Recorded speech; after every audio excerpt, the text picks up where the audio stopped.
आज की आप बीती कहानी ओखला से अकरम भाई ने भेजी है। उनका कहना है मेरी ये कहानी आप लोगों को ज़रूर सुनाइए, जो लोग अपने एक तरफा प्यार के लिए पागल हो जाते हैं।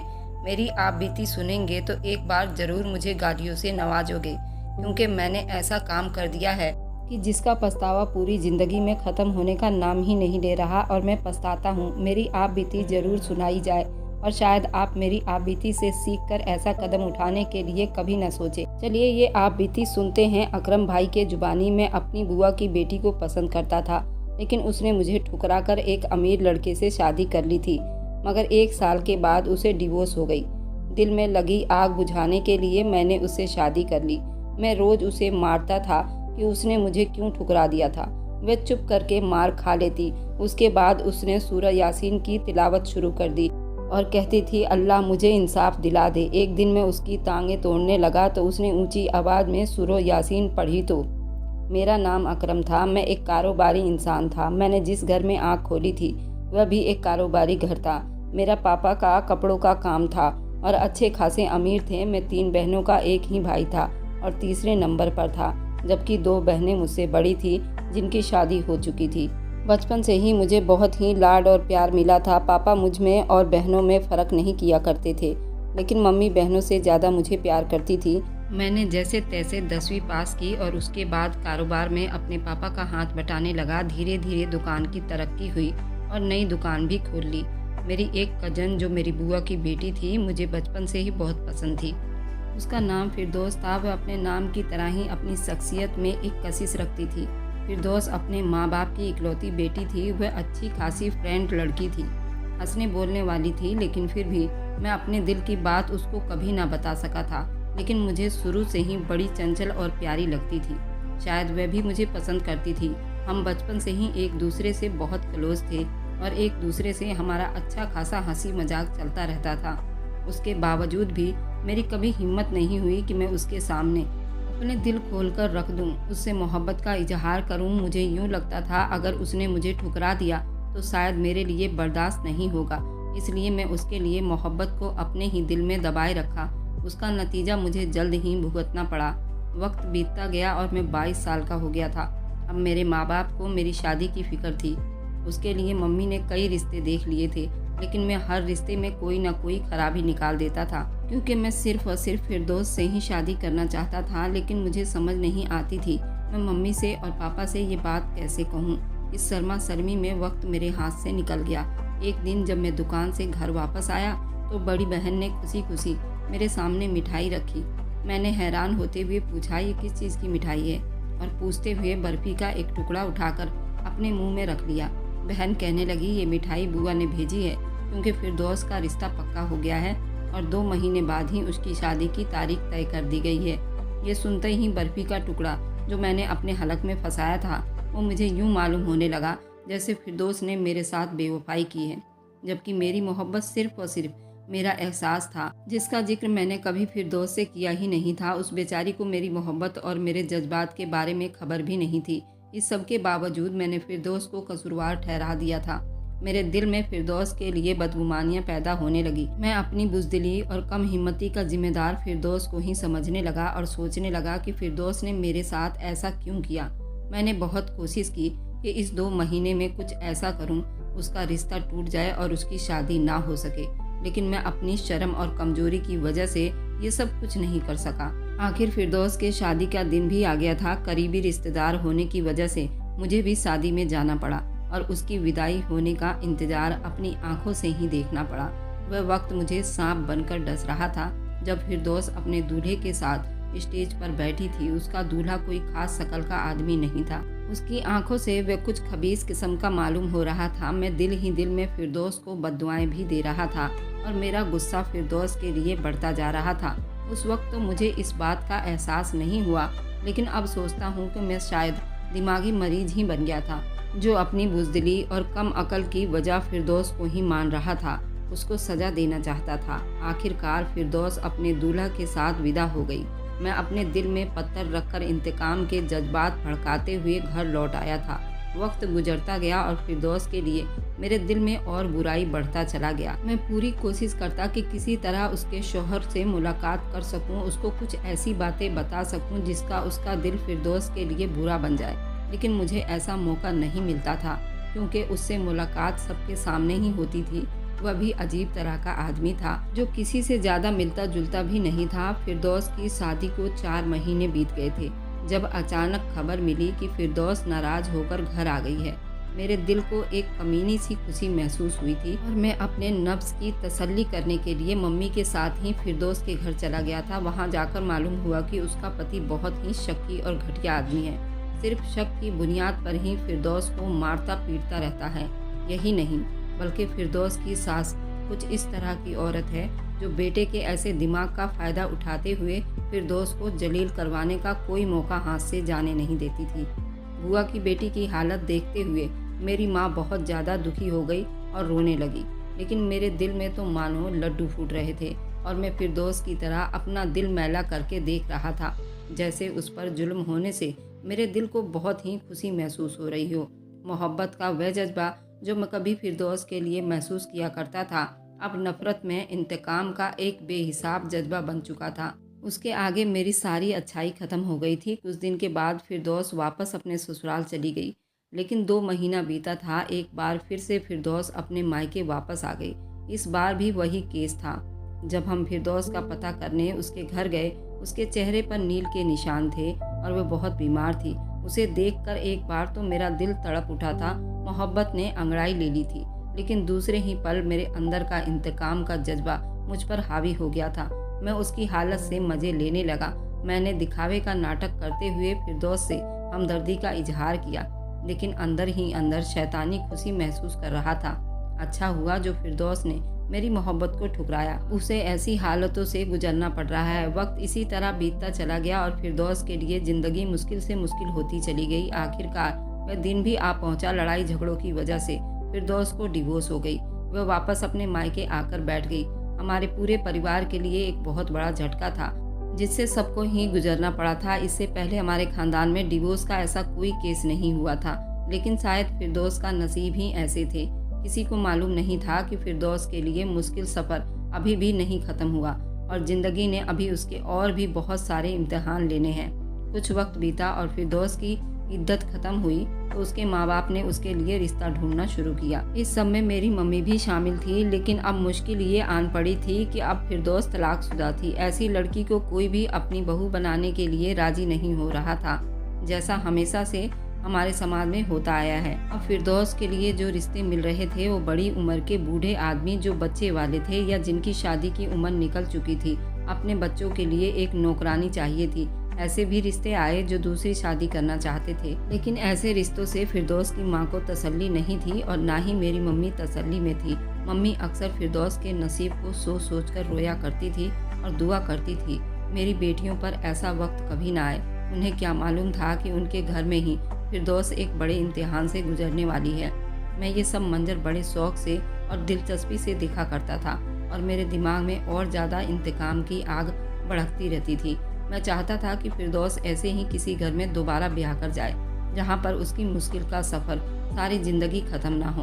उन्हीं दिनों मेरा दिमाग ऐसे ही शैतानी जज्बात के लपेट में आ चुका था। इसलिए मैंने अपने बड़े ही गहरे और करीबी दोस्त से अपने ख्याल का इजहार किया। उसने भी अपने कमीनेपन का सबूत दिया और कहने लगा, तुम ठीक कह रहे हो, उसे इस घर में तुम जैसा एक ऑप्शन है तो उसे तुम्हारी तरफ ही आना चाहिए था। मेरे दोस्त ने भी मुझे नहीं समझाया, जिसकी वजह से मैं और ज़्यादा इस दलदल में फंसता चला गया था।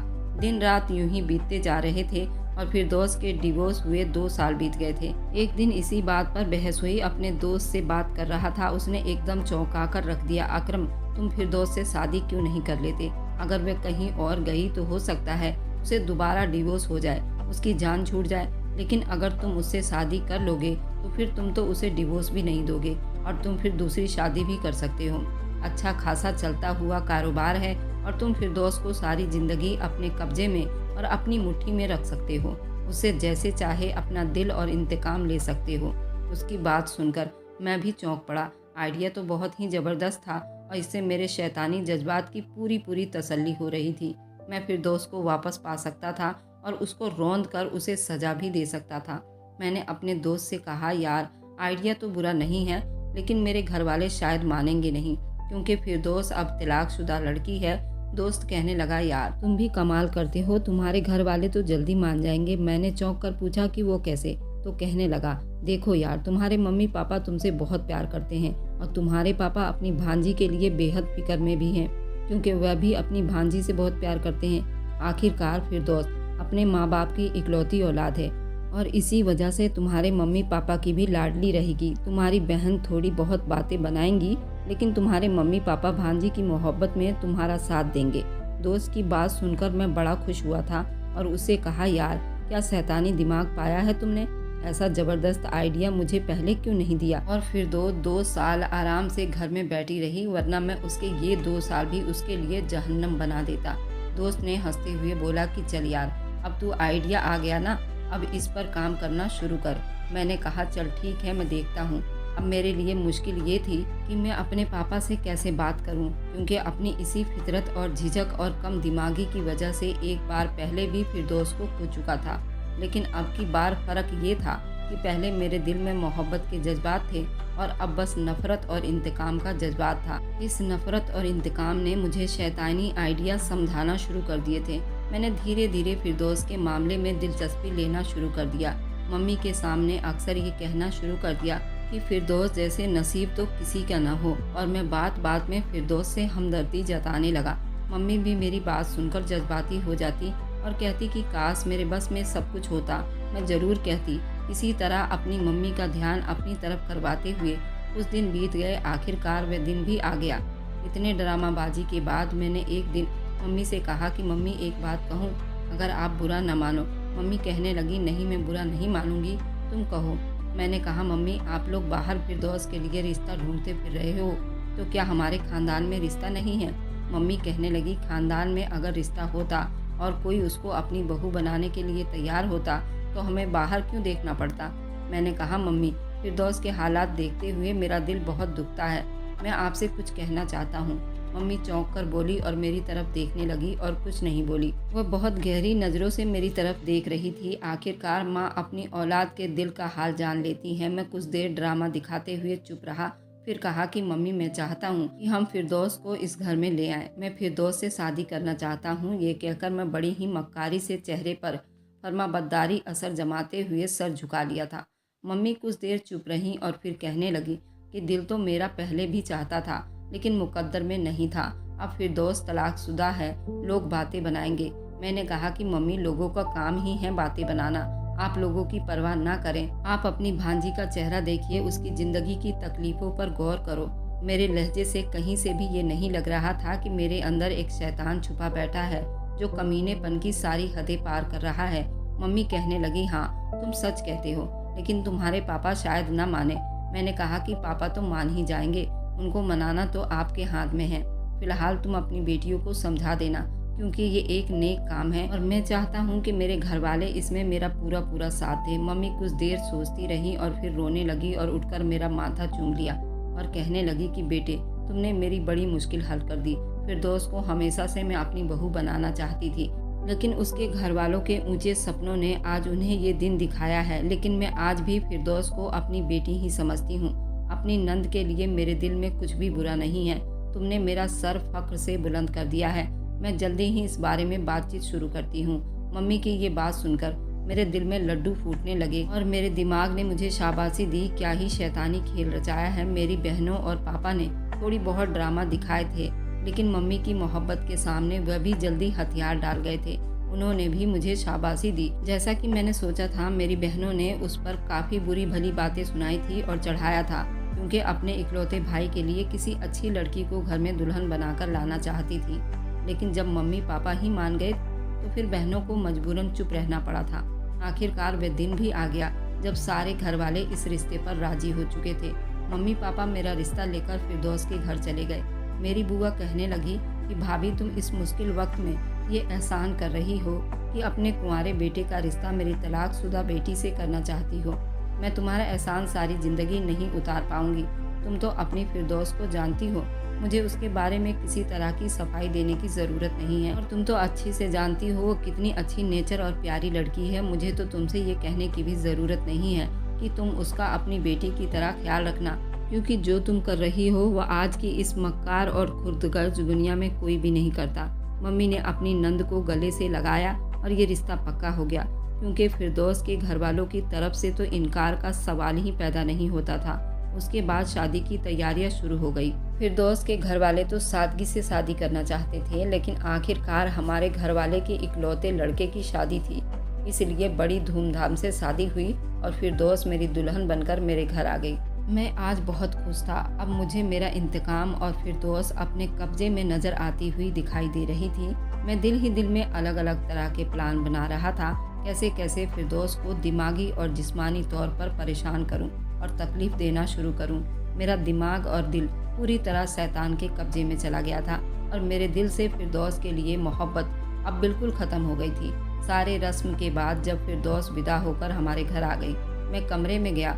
मैं पहली रात के लिए भी एक मंसूबा बना चुका था।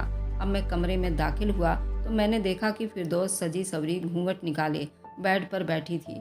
मैं उसके सामने जाकर बैठा और बड़े ही नरमी से उससे बात शुरू की और कहा कि कैसी हो फिरदौस।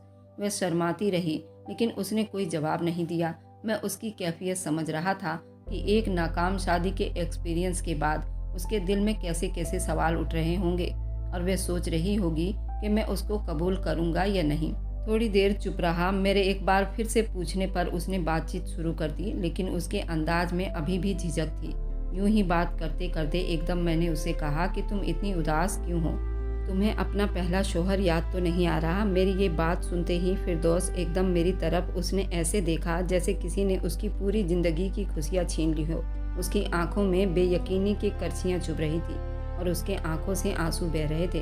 उसने कोई जवाब दिए बगैर नजरें झुका ली थी। मैं भी अपने बनाए हुए मंसूबे पर खुश होता हुआ इतने पर ही चुप नहीं हुआ, बल्कि उस रात मैंने जिस्मानी तौर पर भी उसे परेशानी देने का कोई मौका हाथ से जाने नहीं दिया। अगले दिन वलीमा हुआ और फिरदौस अपने घर वापस चली गई। मैं जानता था कि एक नाकाम एक्सपीरियंस के बाद अब फिरदौस ये दूसरा एक्सपीरियंस किसी से भी शेयर नहीं करेगी और दुनिया को ये दिखाने के लिए कि उसमें कोई खराबी नहीं, वह हर मुमकिन तरीके से मेरे साथ निभाने की कोशिश करेगी। उसकी इसी बर्दाश्त और सब्र का मुझे फ़ायदा उठाना था और उसे जी भरकर जलील करना था। यही मेरा इंतकाम था। हकीकत भी यही थी। मैं अपने नफ्स के हाथों शैतान का पुतला बन गया था। वही हुआ जैसा कि मैंने सोचा था और फिरदौस खामोशी से घर वापस आ गई। उसके बाद मैंने ये रोज़ का काम बना लिया। उसके पिछले पति के बात कर करके उसे ताना देता और उसके कामों में कीड़े निकालता, जैसे ही ये मुझ पर फर्ज हो गया हो। उसके साथ साथ मैं इस बात का भी ख्याल रखता था कि मम्मी के सामने उसे कुछ ना कहूँ, बल्कि जानबूझकर उस अंदाज में तारीफ करता। मम्मी खुश हो जाती थी, लेकिन फिरदौस मेरी बातों में छुपे हुए 2 मायने समझकर ज़्यादा सहम जाती थी। मम्मी को ये लगता था कि मैं उसकी तलाकशुदा भांजी का बहुत ज़्यादा ख्याल रख रहा हूँ। हमारे बीच बहुत ही प्यार है, लेकिन अभी तक मियाँ बीवी वाला कोई एतमाद और भरोसा कायम नहीं हुआ था। लेकिन एक दर्दनाक ताल्लुक जरूर कायम हो गया था, और ये सिर्फ दिमाग ही नहीं बल्कि जिस्मानी भी था। मैं हर पल हर लहजे से फिरदौस को टॉर्चर करने का कोई मौका हाथ से जाने नहीं देता था। उस अल्लाह की बंदी ने भी न जाने कितना सब्र और बर्दाश्त किया था। उसने कभी भी पलटकर कोई जवाब नहीं दिया था, लेकिन उसकी आंखों में तैरते आंसू मेरे दिल में कमीनी सी ठंडक डाल देती थी। मुझे यूं लगता था जैसे मैंने कोई बहुत बड़ी फतह हासिल कर ली हो। मेरा किरदार किस तरह गिरता जा रहा था उसका मुझे अंदाजा नहीं था। कुछ साल तक यूं ही सब चलता रहा। मैं फिरदौस को जिस्मानी दिमागी तौर पर परेशान करता था, लेकिन अब फिरदौस की चुप्पी और सब्र मुझे चुभने लगा था। मैं चाहता था कि वो मेरे सामने गिड़गिड़ाकर रोए, माफ़ी मांगे, और यूं मेरे घमंड को और ज़्यादा सुकून मिलेगा। लेकिन जैसा ही मैंने कहा कि अब वो इस रिश्ते को हर तरह से निभाना चाहती थी, इसलिए वो मुझे ऐसा कोई भी मौका नहीं दे रही थी जिससे खानदान भर में दोबारा से उस पर या उसके माँ बाप पर या परिवार पर सवाल उठे। मैं ये शादी अपने शैतानी मकसद के लिए की थी और उसमें अब दूर दूर तक कहीं मोहब्बत का अता पता नहीं था जो कभी फिरदौस से किया करता था। वह शैतानी नीयत अब मुझे कुछ ऐसा करने पर उस्का रही थी जिसमें फिरदौस को और ज़्यादा हद तक जलील कर सकूं। अब मैं उसे सिर्फ अकेले और तन्हाई में टॉर्चर ना करूं, बल्कि पूरे घर के सामने टॉर्चर करूं। मैं ये चाहता था कि अब मम्मी के सामने फिरदौस का जो इमेज बना हुआ है उसे भी तबाह बर्बाद किया जाए। मम्मी और बाकी घर वालों के हाथों से भी फिरदौस को जलील और रुस्वा किया जाए।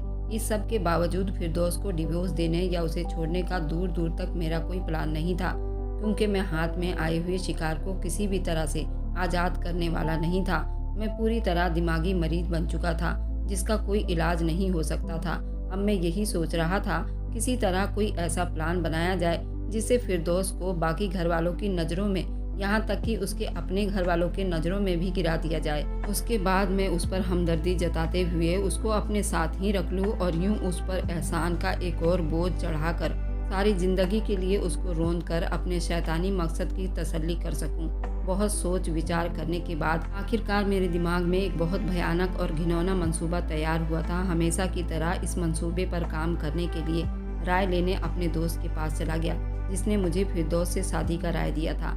अब मैं ये सारा मंसूबा अपने दोस्त के सामने रखा तो एक बार तो वो भी चौंक उठा और मेरे तरफ देखते हुए कहने लगा, यार अकरम, मैं तुम्हें इस हद तक घटिया और जलील नहीं समझता था, लेकिन तुम तो मेरी सोच से भी ज़्यादा शैतानी दिमाग के मालिक निकले। इस पर मैं हंस पड़ा और कहा कि बस किया करो, दोस्त भी तो मुझे तुम जैसे ही मिले हैं। लेकिन इस बार मेरा दोस्त सीरियस था। मेरी इस बात के लिए जवाब में वह हंसा नहीं और कहने लगा, अकरम, जो तुम सोच रहे हो ये बहुत ज़्यादा भयानक और घिनौना हरकत है। मेरी राय है कि इस हरकत से तुम बाज आ जाओ और फिर दोस्त के साथ ऐसा कुछ मत करो, क्योंकि उस लड़की की पूरी ज़िंदगी तबाह होकर रह जाएगी। उसका कैरेक्टर पूरी दुनिया के नज़रों में ख़राब हो जाएगा। उसकी बात पर मैंने अपने दोस्त पर गुस्सा हो गया और कहा, तुम दोस्त मेरे हो और साइड फिरदौस की ले रहे हो, ये सब तुम्हें शोभा नहीं देता। मेरा दोस्त कहने लगा, यार इस सारे मामले में असल में सिर्फ फिरदौस ही बदनाम नहीं होगी, बल्कि मैं भी तो बदनाम हो जाऊंगा। इस पर मैंने कहा, यार तेरी बदनामी को नेकी में बदलने के लिए मैं हूँ ना, हमने तो ये मंसूबा बनाया ही है। इस तरह से तुमने बस मेरी बीवी को ताकते हुए मेरे कमरे में जाना और मैं लोगों को इकट्ठा करूँगा और फिर तुमको फिरदौस पर ये इल्ज़ाम लगाना है कि मेरी बीवी तुम्हें अपने घर में बुलाने की कोशिश कर रही थी। बस तुम्हें और कुछ नहीं करना, बाकी तुम मेरे कमरे में कैसे जाओगे उसका तरीका मैं तुम्हें बता दूंगा। तुम बस हामी भर लो और इस काम में मेरा साथ दो। काफ़ी देर तक बहस करने के बाद आखिरकार मेरा दोस्त मेरे शैतानी मंसूबे में मेरा साथ देने के लिए तैयार हो गया। मैंने मोटी मोटी बातें उसे अच्छी तरह से समझा दिया था। मैं यहाँ पर बता दूँ, मेरा ये दोस्त मेरा काफ़ी क्लोज था और उसके साथ मेरे फैमिली भी अटैच थी, और ये जब हमारे घर पर आता था तो बस ड्राइंग रूम तक ही नहीं बल्कि मेरे कमरे तक भी जाया करता था। घर के किसी भी कमरे में जा सकता था। इन सब चीज़ों को मद्देनज़र रखते हुए ही मैंने ये प्लान बनाया था। प्लान के हिसाब से कुछ दिन बाद मैंने अपने उस दोस्त की घर में दावत की और फिर खाना वगैरह से फ्री होकर हम लोग यूं घर में टहलते हुए छत पर जाकर बैठ गए।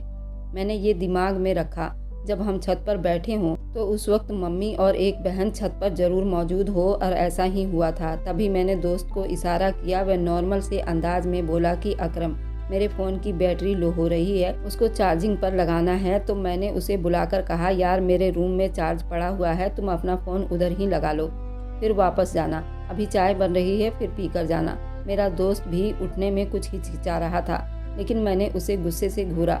आखिरकार वह उस मंसूबे पर अमल करने के लिए अपनी जगह से उठ गया था। मंसूबे के हिसाब से उसने 4 मिनट तक सिर्फ सीढ़ियों पर ही खड़े होकर इंतजार करना था और 5वें मिनट उसने मेरे कमरे में जाना था। मैं जानता था इस वक्त मेरी बीवी कमरे में अकेली होगी, क्योंकि चाय बनाने के लिए किचन में मेरी बहन गई हुई थी। मम्मी और दूसरी बहन छत पर मेरे साथ बैठे हुए थे, जबकि सबसे छोटी बहन घर के दूसरे कामों में बिजी थी और मेरे पापा अभी घर नहीं आए थे। मैं ठीक 4थे मिनट के बाद उसे आवाज़ देकर कहा कि आखिर यार कहाँ रह गया, मोबाइल को चार्ज पर लगाने गया था, अभी तक नहीं आया। ये कहकर मैं उठा और बिल्कुल नॉर्मल अंदाज से सीढ़ियाँ उतरता हुआ नीचे आ गया। ये मगरिब के बाद का टाइम था, जब घर में इतनी चहल पहल नहीं थी और सब लोग ही अपने अपने कामों में बिजी थे। अपने कमरे के दरवाजे पर आकर मैंने चुपके से झांक कर देखा तो मेरा दोस्त कमरे में खड़ा था। मेरी बीवी का सर मुझे नज़र आ रहा था, वह शायद बेड की दूसरी तरफ फर्श पर बैठी थी। मैं वहीं से ऊंची आवाज़ में दहाड़ना शुरू कर दिया, तुम क्या कर रहे हो? तुम्हें शर्म नहीं आती जो तुमने इस घर को अपनी शैतानी ख्वाहिश पूरा करने का अड्डा बना रखा है? इस तरह के और 2-3 शब्द बोले, शायद गुस्से के आलम में पूरी ड्रामाबाजी अदाकारी की। मेरे इस तरह बोलने पर और दहाड़ सुनकर ऊपर से मम्मी और बहन किचन से दूसरी बहन समेत मेरे पास आ गई और पूछने लगी क्या हुआ। मैंने कहा सब अंदर जाओ और देखो कि ये दोनों मेरे पीठ पीछे क्या रंगरलियाँ मना रहे हैं। अब यहाँ मेरे मंसूबे के हिसाब से मेरे दोस्त को फिरदौस पर इल्ज़ाम लगाना था।